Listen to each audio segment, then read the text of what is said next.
Welcome back to another edition of the Inner Edge podcast. Today's conversation is about the journey of becoming. Our guest, Tania Friedlander, has had a powerful and unconventional professional path. She's an executive coach, high performance coach, correct me, an attorney by training, a former champion athlete, and a certified coach through the International Coaching Federation and Gallup Strengths.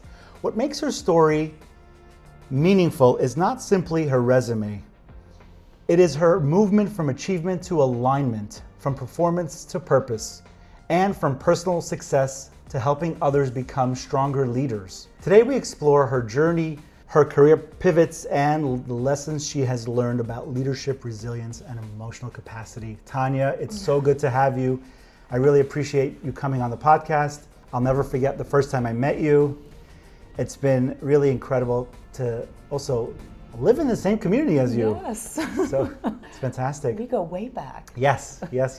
Tell me a little bit about yourself. Bring me back to, I guess, where you were born, how you grew up. Yes, so I was born in Israel. Wow. I grew up in Austria. I lived in England for 12 years and for the past 12 years in the States. So yeah, Wow. It's been a journey for different countries, and I once calculated 12 different cities. It's amazing. Wow. Where do you like it the more? Every city, every country has its own unique flavor, and Amazing. it's like really picking on the best of all worlds, you That's know? incredible. Yes. Now, before people knew you as an executive coach, I mentioned you were an attorney. Who were you, I guess, what were you most deeply passionate about? How did you get into this field, and what brought you into the executive coaching?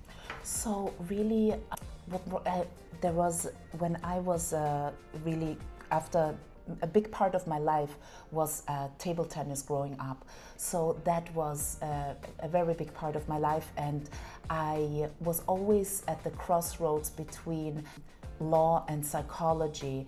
And it was only because when I was a table tennis professional, when I was an athlete, at some point, in order to go pro, you really have to eventually make a decision if you are going to continue and drop out of school, because eventually you hit a certain level, and in order to go to the next level, you will have to make that decision. So many people that were, we were competing at the same level, we were traveling together throughout Austria, throughout Europe together, and playing competitions. At one point, all of us, at the same age, we were all in different clubs, but we were traveling together for competitions. We all had to make a decision at a certain stage whether we're going to drop out of school and take that to the next level. And since I have Jewish parents, they were like, over my dead body. Wow. We have to, your education comes first.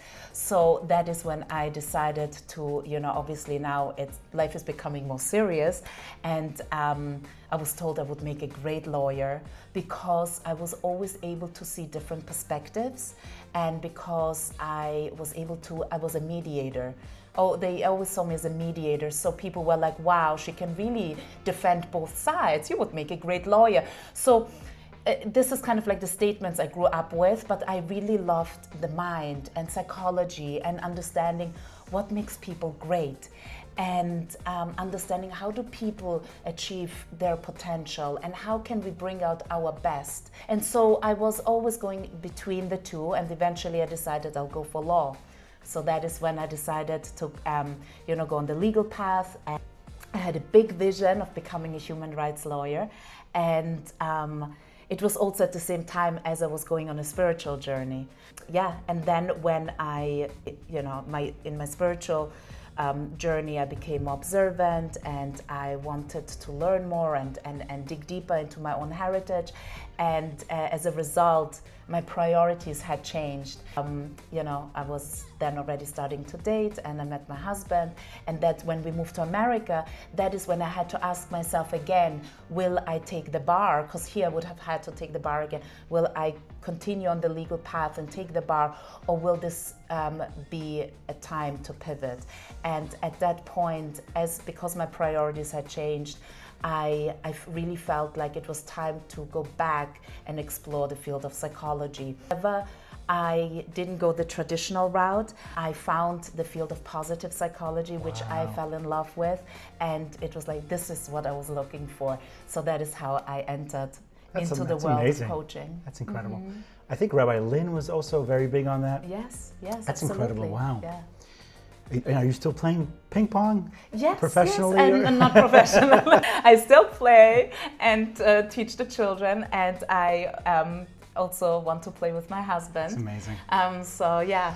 They say, I don't know if it's true, I think I've read this somewhere, that people that play any type of table tennis or a high demand eye-hand coordination activities have a long life.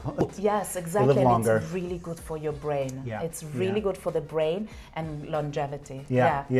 It's something about the focus, the eye alignments, like the coordination, eye coordination, the pace, especially table tennis is a very fast-paced sport, so you have to be on your feet. Yes. And react, have very quick reaction.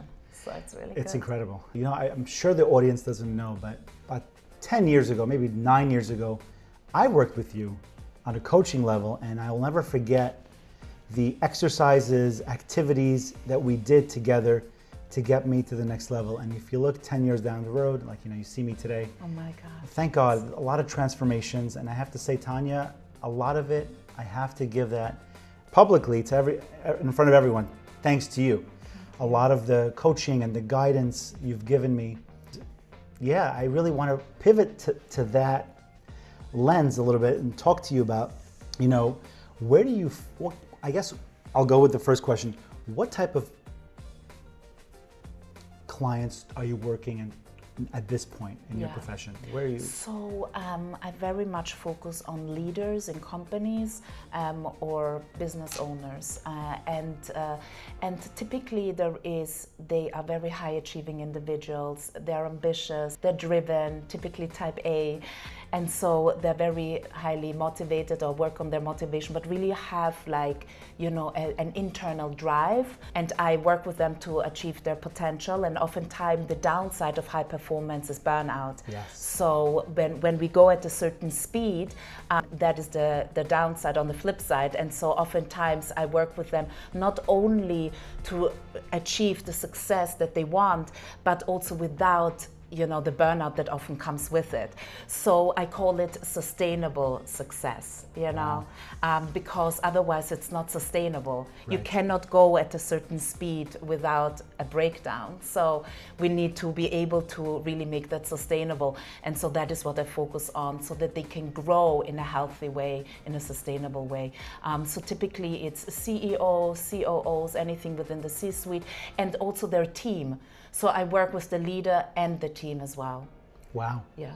And if somebody wants to pivot into the CEO or COO, would they be able to work with you from scratch? In other words, they would come to you, you would give them an assessment. How do you work? How do you operate? So first, it's kind of like understanding the landscape of where they are, their journey, right? Like, what's their leadership journey? A lot of times people are getting promoted because they're really good at what they do, but that doesn't mean that they're good within the world of leadership. That doesn't mean just because you're really good at what you do doesn't make you a great leader. Wow. And so it's almost like you've been upgraded without given a handbook of how to lead the rest of your team, right?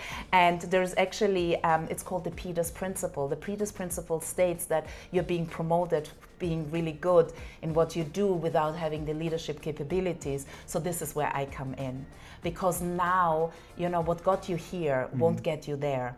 And so we have to now work on your skills, people management, vision, goals, limiting beliefs, what is holding you back, the bottlenecks, and then coming up also with a strategy for you to achieve the success. So it's starting at getting a really clear vision and really clear goals on what you want to achieve and what the company wants, what you want the company to achieve, and then going through all the things that aren't working, the bottlenecks, and then developing the right strategy. So it's very customized. It's almost like there is a lot of comparison to parenting, because parenting doesn't come with a handbook. That's right. Yes. And leadership doesn't come with a handbook. And instead of, a lot of times people do this general leadership courses, right? Just like taking a generic parenting course. But you really want to take a course, and what would be the most effective course is designed around your own children, right? Like, what are your children like? And I like to compare that to leadership. What's your team like? And so that is where I come in, because I customize, I use, to really understand your leadership effectiveness based on what your team needs from you as a leader, instead of just general leadership skills that you may use, but you may not actually need. Right?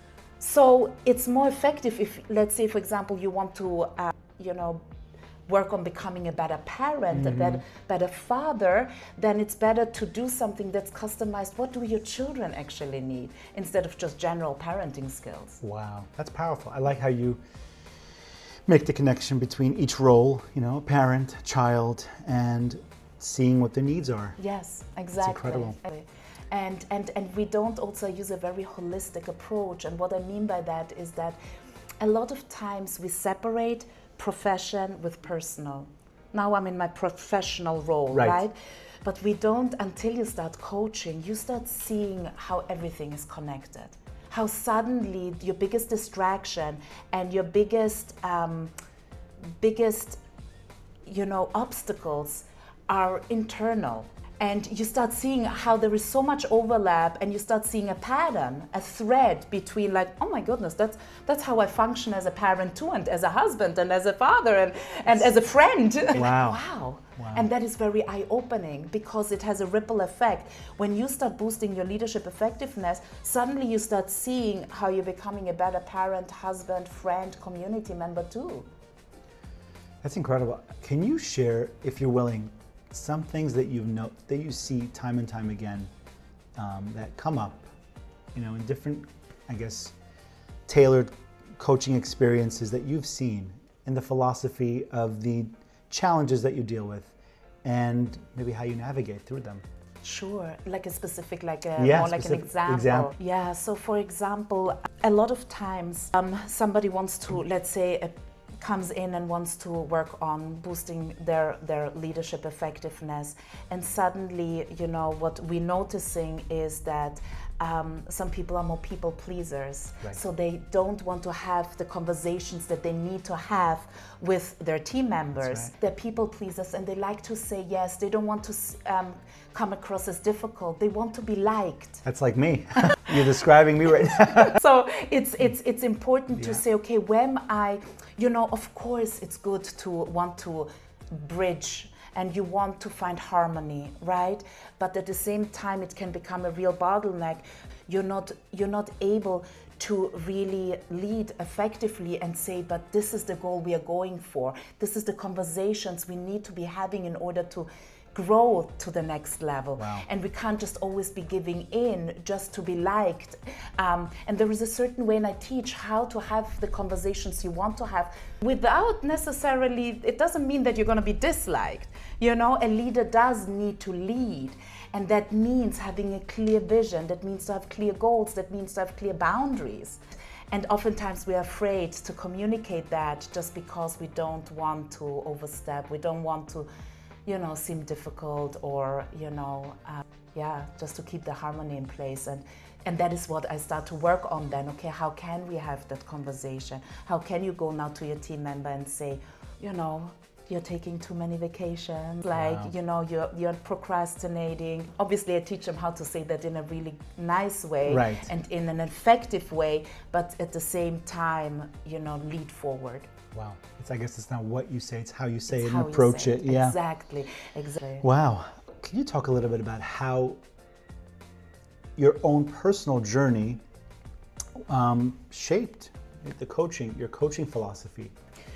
So A lot of it stems from really seeing how everything is connected. When I started on my own journey, working through my own, challenges, it was very, I started to notice all of those things myself. Like there is a certain pattern. My greatest strength, if not productively applied, can become my greatest weakness. Yeah. So, for example, I'll give you an example. I'm a maximizer. I like to maximize all areas of my life.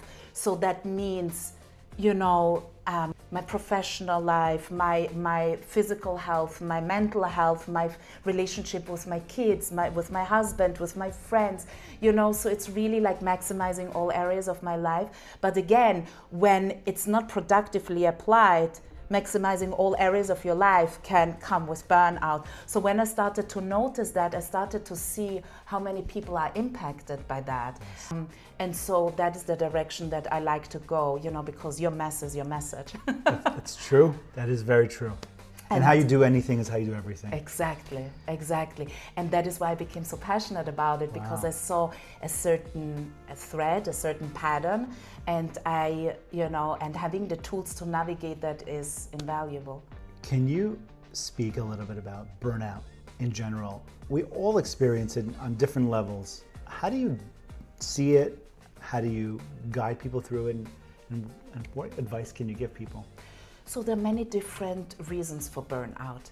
There is the mindset and there is the strategy, meaning there is the, your internal dialogue and the inner expectations you have of yourself, right, and external expectations, right? So there is, let's say, the practical of how you manage your time and how you manage your energy, where you place your energy. But then I like to go into like the internal and external, which means that there is, we often are not aware of it, but that's where coaching comes in. It's all about awareness, bringing things to the surface of like, what are the expectations you have of yourself? A lot of people that I work with are perfectionists. That can lead to burnout, being perfect at everything and not resting until it's perfect. And perfection is really an illusion. There is no such thing as perfect. It's the beauty of life that we can always improve and we can always get better. So it's really, there is the perfectionism, that there is like how you attach your identity, what you attach it to. Meaning, a lot of times people burn out because they identify with the biggest part of who they are with their career. So then they lose their identity. If I don't have that, then what do I have? Then who am I? That's powerful. Yeah. Yes. Yes. So that is also how do you define yourself, right? Yeah. And then there is also the people pleaser, always saying yes, the yes person, right? That can lead to burnout. It's true.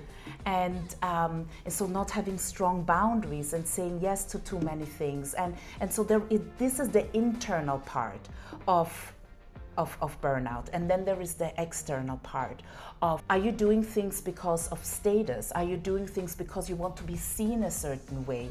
Because you feel like pressure from your surroundings? Is it an internal pressure of what you expect of yourself?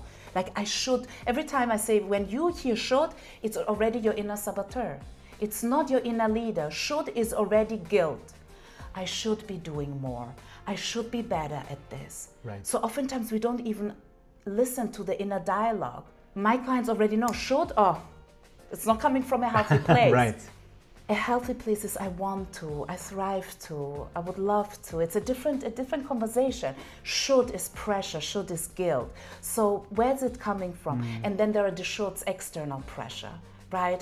What society deems prestige, right, what society expects of you, how much chesed you do, how much you contribute, right? So then how much your boss expects of you, or what a leader is supposed to do, right? So that's the external. So there is the internal and that is external, and we have to examine that, and then we come up with a strategy on how to resolve that.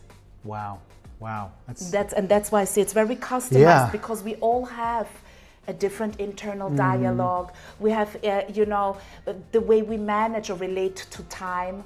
Some people see, are very adaptable with time. They're very like in the moment.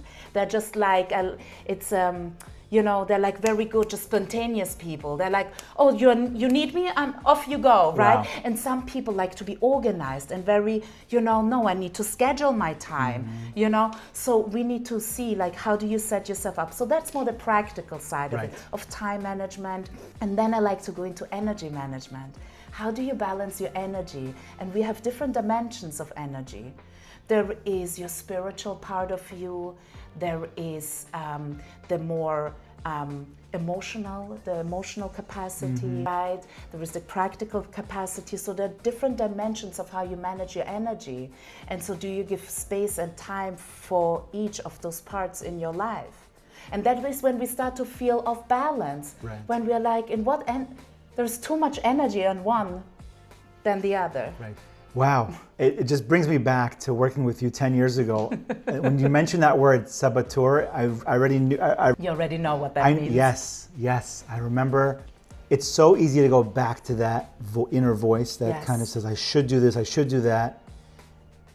Can you possibly share a personal story that maybe there's someone you worked with in the past that you were able to help reach tremendous growth in their business, in their personal life, whether it's flexibility, whether it's, when I mean flexibility, it can mean not just physical flexibility, but actual, not being rigid in certain areas. Being type A could mean different things.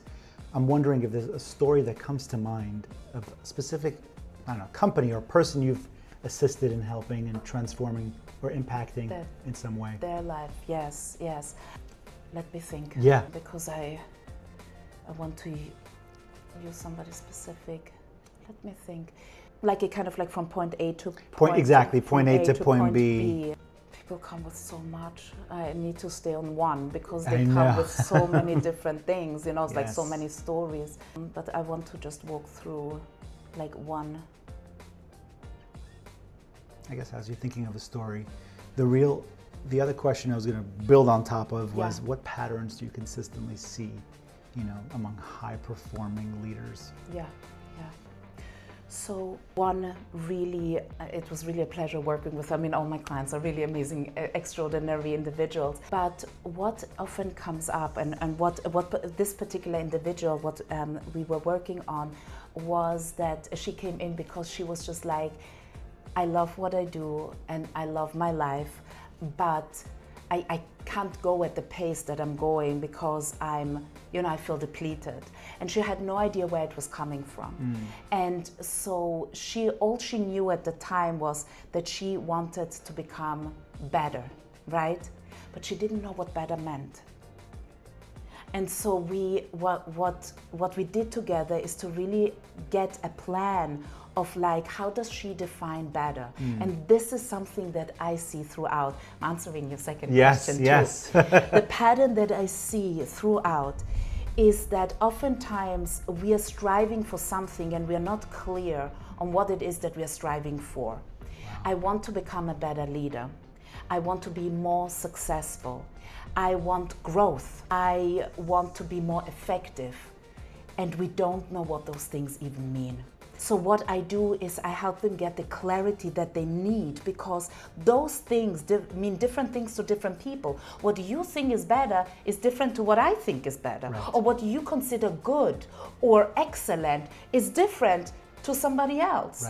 Right? So we really need to define what those things are. And so what people are doing consistently is they're aiming for something. And I'm not surprised that you burn out, because how can you get there when you don't know what there is? Right. There's no clear defined... There is no clear defined goal. And so what are we aiming for? And so what ends up happening is like, oh my goodness, like, wow, like I didn't know that this is actually what I'm going for. Right. I'm not surprised that I'm burning out because it's non-stop. Because if you don't define excellent, well, you can always do better and Right. improve and go Right. for excellence. What does that even mean, right? So we have to break it down. And once it becomes clear, we can then actually develop a strategy to get there without you burning out. And so that is kind of like going a little bit deeper and clear and make it very specific so that it can be measurable. Because here is another pattern, is that when it isn't measurable, then you don't really ever arrive there. And when you don't arrive there, you never have anything to celebrate. And so what ends up happening is that when you kind of like feel that this is good enough, you're already aiming for the next goal. And it's just always next, without ever looking back and celebrating the progress you've made. Wow. And so the goalpost is always moving. Like I was sitting with a client and we just hit the goal that she always wanted to hit. And the first thing she said is, okay, so now what next? And I was like, wow. let's just Take a breath. Let's take a breath. Yeah. Let's acknowledge how far you've come.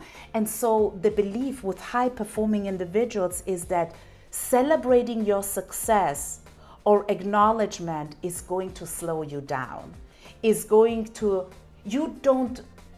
High achievers don't want to feel like I'm done. You Right. know, and celebrating means that I'm at status quo. There is the discomfort being status quo, Wow. right? Or being just like happy with where you are. No, so we need to know what's next. But at the same time, the goalpost, if it's always changing, then you can never really measure your progress and measure your growth, and that is absolutely key because you have to identify and examine the strategy and what worked so that you can optimize your performance. If you start realizing that you really grew in a certain area, you can take that with you and leave behind what didn't work. But if you don't pause to reflect, then what exactly are you going to move forward with? Wow, that's powerful.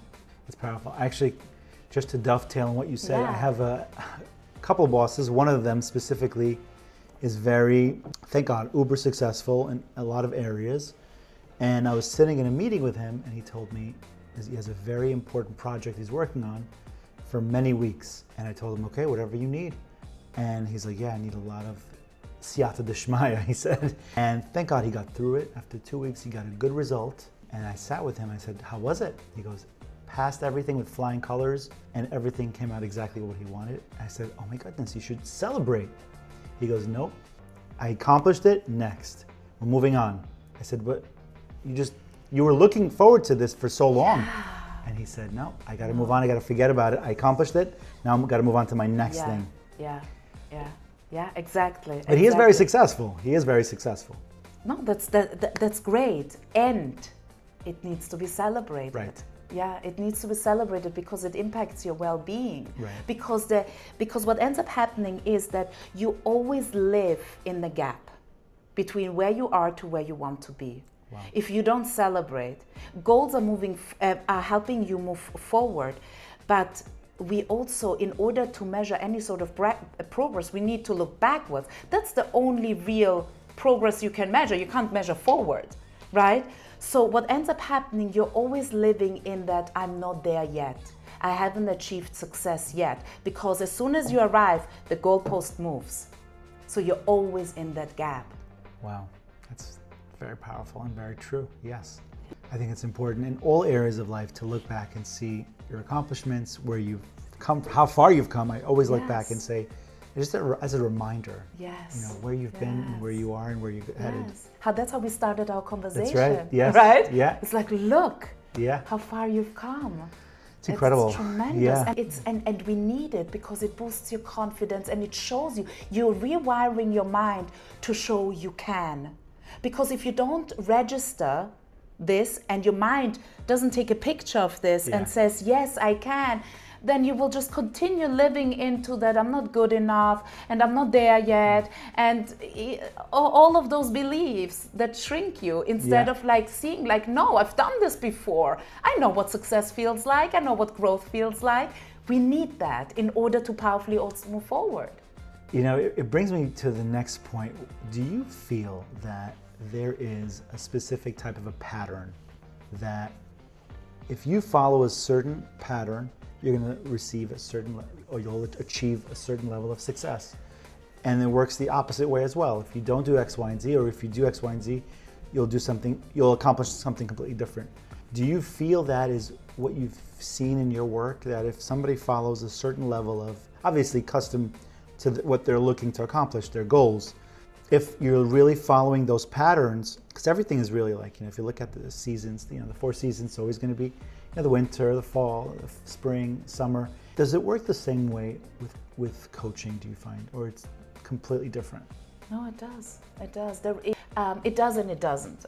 Right. But there is at a certain point we all have to examine, and that is the beauty of Yiddishkeit, right? The beauty of Yiddishkeit is so much of a cheshbon hanefesh, right? Yes. And we all have to do a cheshbon hanefesh. There is a professional cheshbon hanefesh and a personal one, right? And a lot of this are connected. But little do we do that in our professional life. We often do that as Jews in our personal life, but taking stock in our professional life is just as important, because you're going to see how that is impacting your personal life as well.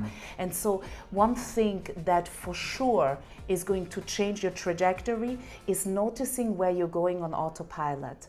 And so many times we don't even recognize our own patterns. I mean, that's why they're called blind spots, right? Yes. How would we know? They're called blind spots for a reason.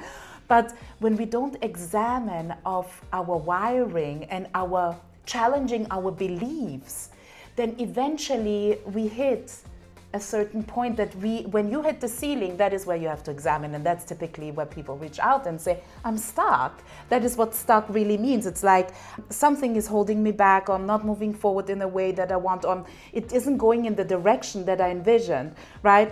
So now I have to examine what's going on, and that is what we kind of like call coachable, because that is, you have to be open to wanting to explore that. That is the beginning of a journey to exploring, where am I going on autopilot and how is that serving me? Wow.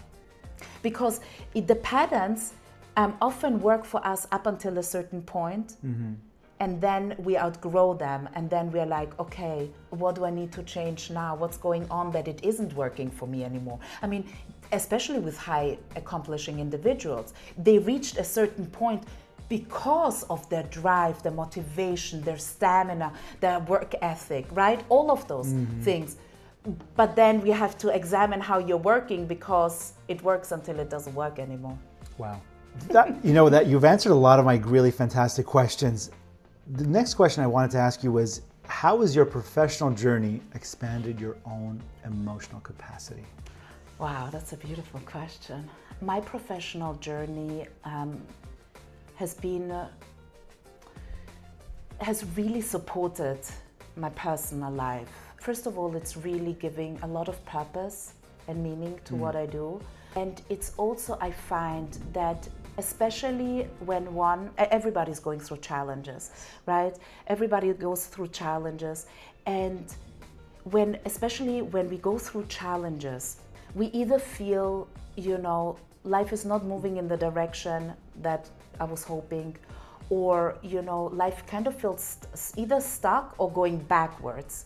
A lot of times when I've been coaching people through so many challenges, don't forget, like, people are coming wanting to be a better leader and more effective leader, even when life is becoming very challenging, right? They're carrying both. And so when they come, and I've been helping people stay effective as a leader, going through divorce, infertility, a child with disability, caregiving to the parents, to the spouse, whatever it is, right? Being single, loneliness, all of it, right? And still they expect, they need, life continues and you expect it to move forward, right? And so what I find is, and what has helped me, because you're asking about my own journey, is that when you feel that life is on hold, or that you're almost like going backwards, right?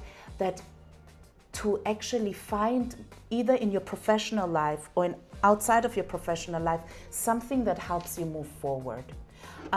Because that it kind of reminds you, whether it is setting fitness goals or goals in your community, or any sort of way to contribute, or in your professional life to set goals, it helps you to feel like you're moving forward. Because humans, by default, we are wired for growth. It is one of our basic human needs to grow. And so when life throws challenges at us that either make us feel like life I feel like I'm on hold, or I'm going backwards, to then intentionally set anything that you can, certain goals in your life, no matter what aspects, to help you move forward. Because just because you feel stuck in one area, doesn't mean that your whole life is stuck. So looking for different areas in where you can grow is really important. And so to answer your question, it has helped me move forward so much in my own life when so many challenges came up in my own life. So my professional growth and my career has really helped me. Not just is it a really fulfilling, Wow. role to have. It's a privilege to be in this role. It's very fulfilling, and contribution is very healing. There's a concept of that people are willing to do much more for others than themselves. So when you're going outside of yourself and you're doing for others, that feeling is priceless. Yeah. And you're really seeing the meaning and the purpose behind it. And you're seeing the person achieving those results that they want, or Yes. because of you. Yes. There's a... Well, I'm just a shliach. That's absolutely true, yeah. But That's true. that Hashem is also like, I always, I daven for my clients. Wow. I daven for my teams. I daven, I pray that Hashem, because I recognize this is all from Hashem, and that I am just a conduit, like I'm a shliach in this world, and that Hashem should give me what I need to help my people, Yeah. and that Hashem should give me the right words at the right time. It's all divine work. It's true. So very true. I don't take that, responsibility lightly. Wow. Tanya, what questions do you usually ask leaders that are stuck? If you're sitting with a leader and you have a few moments with them, is there a question or two that you would ask to figure out how to assist them and to know, why they feel stuck? Yeah. So the first question would be, what do you really, really want? That's number one. That's number And one. if a person knows where they're wanting to be and wanting to go, their goals, that gives you It gives me a bit of a meta view, yeah. right? Of like, okay, this is what you want. Now, what is getting you stuck? What is the real challenge that you have? What's your challenge, right? And then we go through that. And then it's also connecting to, if you really, really know what it is that you want, why is that important? And that is a very important question to understand for yourself why that goal is important. Because oftentimes, even when you know what you want, why do you want what you want? And so I also look into, is this coming from a healthy place? I call it the push or the pull, meaning that do you feel that you're being pushed to want this? This is what society deems as prestige or expected. Like, do you feel pushed to want this? Or are you being pulled by a vision, Wow. by a purpose, Wow. right? So it's either the being pushed or being pulled. So I also say, so once we know what you want, why do you want what you want? Right. And I kind of like see for what reasons. Is it coming from a healthy place? Is this what you truly want, or is this what you should be wanting? Wow. So it's all about, where it's coming from a good place or not a good place, and then you work it out with the person. Wow. Yes. It's powerful. Yes, because you know how many things open up that way. It's like it's conscious living, right? I call it conscious leadership. It's conscious leadership. That's the foundation of my work, is being a conscious leader and taking radical responsibility for your goals, for your team, for the work that you do. And so when a person really gets clear on their goals and what their inner motivations are, the whole roadmap looks different. Because once you start to realize, you start to question, do I really want this? Why do I want this? Why is this important to me? Why am I even pushing myself so hard? Maybe I should go in a different direction. So oftentimes we start a conversation in one way and we end up somewhere else because they get so much more clear on what they actually want, that we can really design a really different roadmap for them that isn't going to lead to burnout. Because don't forget, if you constantly live in that push, you're constantly pushing because it's internal pressure or external pressure, it's a road to burnout. Yes, yeah. And you know, Tania, we live in a world today that there's so much distraction, there's so much information, there's so much technology with AI, with the world changing so ever fast. How do you, I guess, what advice do you give people, for anybody that's watching, whether they're a CEO, a parent, a spouse, with so many distractions in the world, with social media, with AI, what do you recommend somebody do to not be pushed and shoved and feeling those inner pressures, communal pressures? Is there anything that you feel that work for other clients or for yourself that you can advise? Yes. So oftentimes we take all of those things upon ourselves, right? Like all the tools, all of those distractions, but being really clear on what your North Star is will help you eliminate all of those distractions, because not everything is equally important. And so many people will tell you, you should do this and you should do that and there is so much out there and you're like, maybe I should. Well, if you're really clear on what that North Star is and what you're aiming towards, then half of the things you're currently doing, you're going to start letting go of. So when you're clear on what that is, suddenly you're like, well, I don't actually need this tool, and I don't actually need to be on this social media platform, and I don't really need this type of marketing, and I actually, and you start to optimize for your goals, right? But when it is vague, and when we just want to become more successful or want more growth or anything that is better or more and unspecified, right?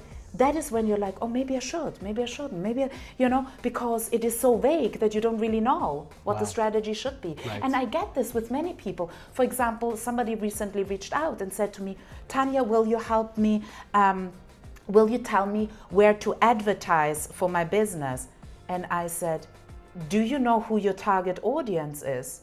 And he was like, kind of like a little bit taken aback, like, because I was like, if you know who your audience is, you should not should, but like you would know where to market, where to advertise, right? That shows me that you may not have the clarity that you need. So maybe that's where we need to start. Who you're targeting, who do you want to be in front of, who's your ideal client, right?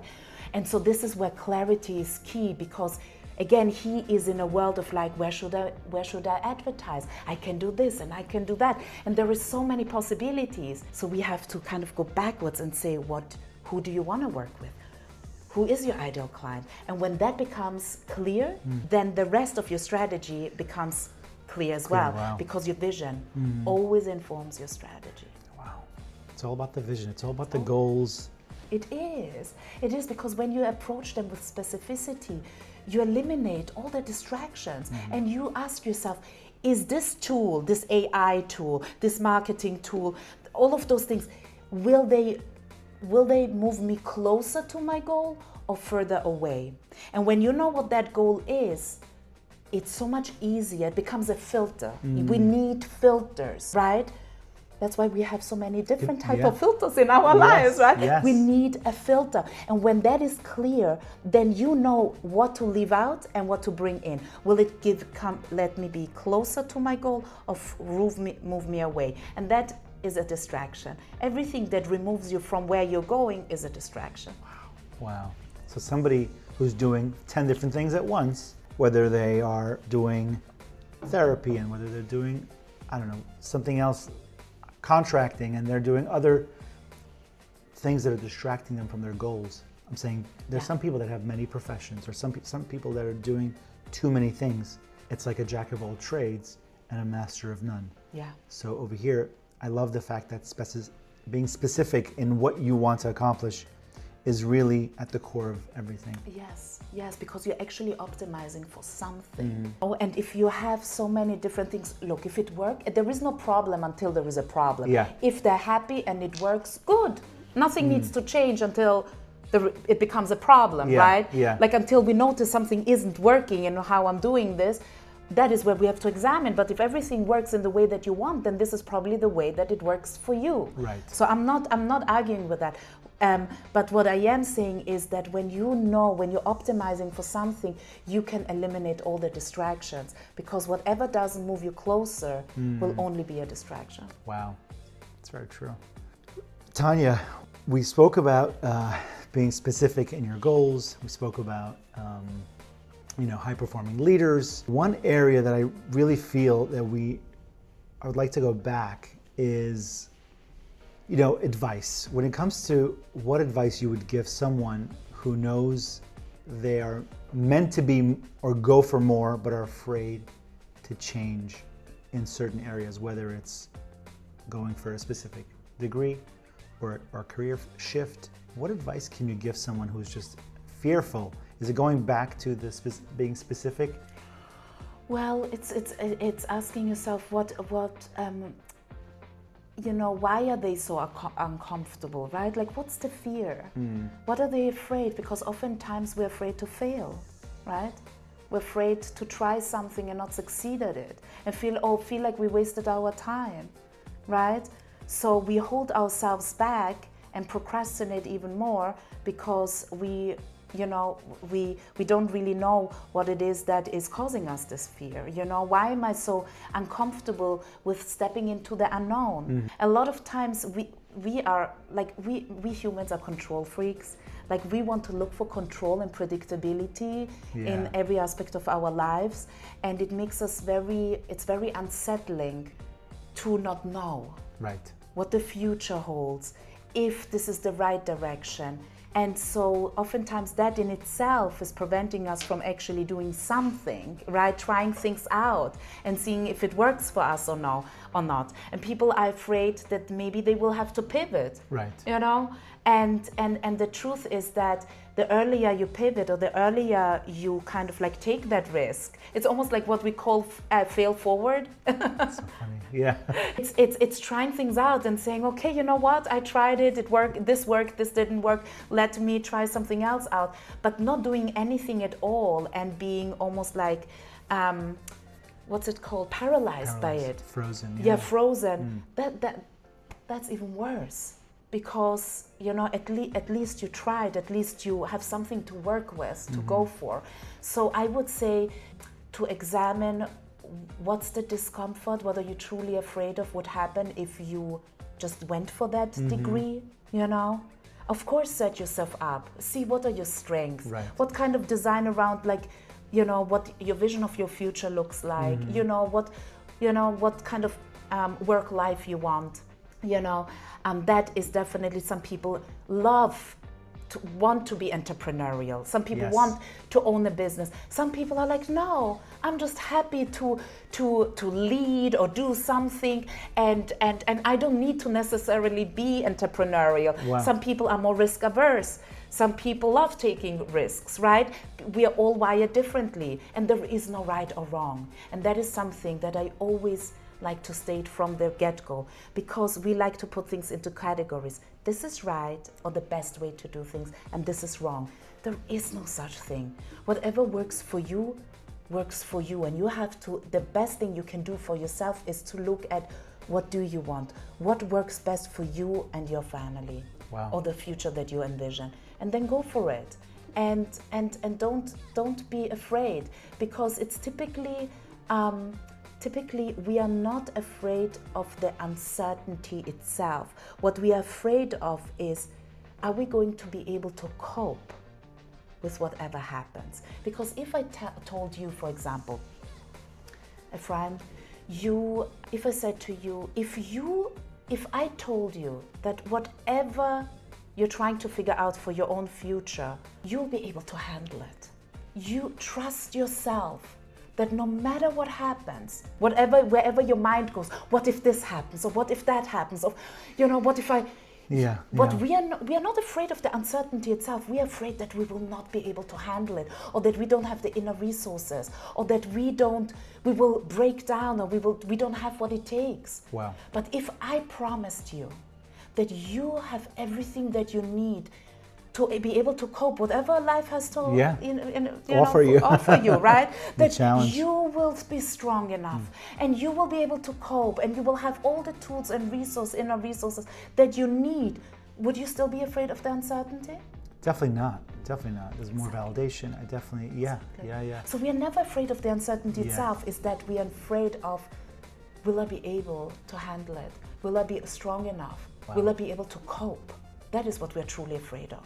There's a quote that I've seen a long time ago that we've survived, or you have survived 100% of all the most difficult, challenging, most, I guess, hardest days of your life. Yes. And we're here today. No matter what we went through, we've survived those days. Yes, exactly. Exactly. And don't forget that so much is also from, how much strength comes from generations, Yeah, and we come from, very strong generation. What have we not survived, Yes. It's like, and that is our inner resources, We have more than just our mind. We have our intuition. We have so much, that can help us. And so when we strengthen those areas, that is how you build resilience.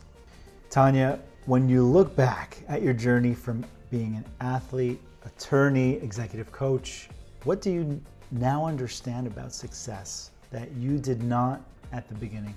Wow, I love your questions. You have great questions. What I've learned is, ask the question again. So if you look back throughout all of your experience being an athlete, an attorney, a coach, what do you now understand about success that you did not understand at the beginning of your journey? Yeah, how important it is to detach from the outcome. Wow. That is absolutely key. And if I had known this years ago, obviously I went into we all go, in our journey and our different stops, stages of life, and the way that exactly we're meant to. It's all, Hashem is guiding us exactly the way we are meant to go. But reflecting back, and this is something that I emphasize so much, is the focus on the journey and not just chasing the outcomes. And I've learned that from table tennis. I really did. As an athlete, so much is like you lose. How many competitions did I lose until I won? And that is, and endurance is really, that is the game. That's the whole game. And that's why I tell people all the time, the ones that are successful versus the ones that aren't, isn't that they're more intelligent or that there are certain privileges or anything else. It's just that they endured. Many people dropped out before they actually built the momentum. They stopped too soon to actually see success through. So a lot of it is like when you start attaching to an outcome and start loving the journey and start embracing the journey, whatever journey you are on, whether it is in your personal life or in your professional life, that is how you're going to grow the most. And that is how you're also going to enjoy really life. Because always skipping, and that's what we talked about before, the next goal, it's chasing outcomes, and they will never be said.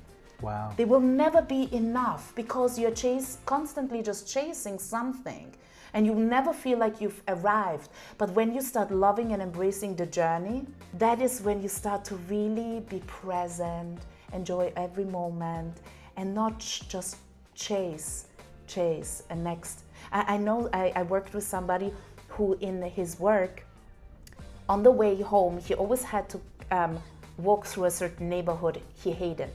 And he was like running through it. And he, just by identifying through our journey together, like just identifying how many times everything was about the outcome. Even in his learning, it was like, I just need to finish the sugya. I just need to finish, like in his professional life, I just need, to hit that goal. I need to hit the revenue goal. I need to hit, and it's just like, and he ran literally through the neighborhood.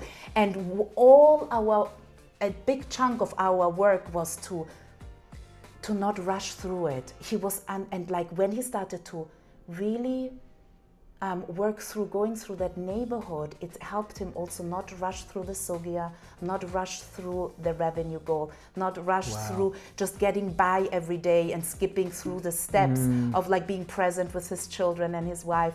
So it was all about like, and he physically was able to actually practice it because he became more mindful. He didn't even know he was rushing through the neighborhood. He was like, no, like, let's lean into the discomfort. And the more you lean into it, the more you start noticing that eventually it doesn't become so uncomfortable anymore. He started to actually see the beauty in the neighborhood. He never had the time to appreciate the beauty in the neighborhood.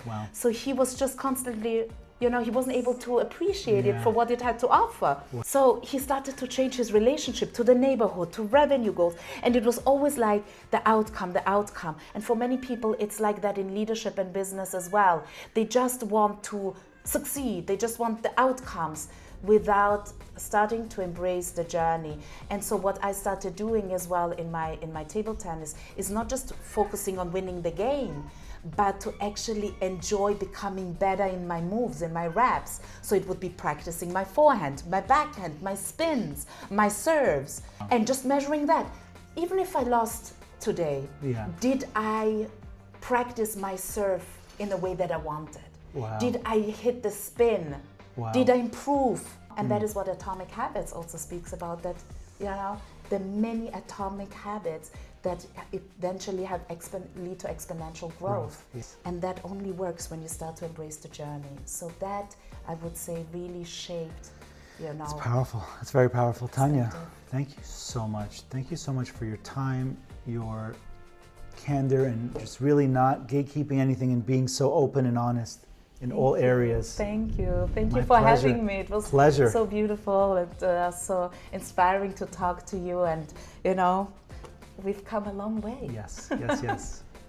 We have a nice journey ahead of us. Yes, we've come a long way and we have a good chunk to go. Yeah, it's like that new song that just came out. It is very good, it was very good, or it's going to get even better. Yes. Yeah, so please God, thank you so much. Appreciate it. Thank you. Thank you.